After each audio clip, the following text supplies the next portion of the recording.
أهلا بكم أعزائي متابعي المشاهدين. شاهد موعد مباراة الأهلي وإنتر ميامي بقيادة ميسي في افتتاح كأس العالم للأندية.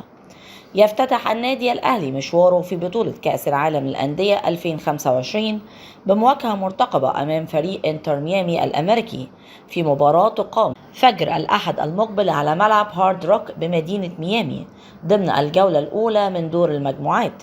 وتنطلق المباراة في تمام الساعة 3 صباحا بتوقيت القاهرة، 8 مساء بتوقيت ميامي، وسط حضور جماهيري مرتقب في ظل التوقعات بمشاركة الأسطورة الأرجنتينية ليونيل ميسي مع الفريق الأمريكي.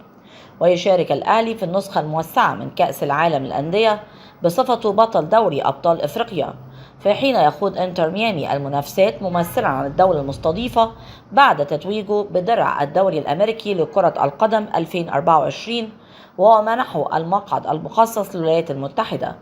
وتضم مجموعة الأهلي كل من بالمارس البرازيلي وبورتو البرتغالي وإنتر ميامي الأمريكي. ويأمل الأهلي في تحقيق بداية قوية أمام الفريق الأمريكي قبل أن يواجه بالمارس يوم الخميس المقبل، ثم يختتم دور المجموعات بمواجهة بورتو البرتغالي. وتعد هذه المشاركة هي العاشرة في تاريخ الأهلي بكأس العالم للأندية بعدما خاض البطولة بنظامها السابق 9 مرات، ونجح خلالها في التتويج بالميدالية البرونزية 4 مرات: 2006، 2020، 2021، 2023، كأكثر أندية العالم تتويجا بالمركز الثالث في تاريخ البطولة.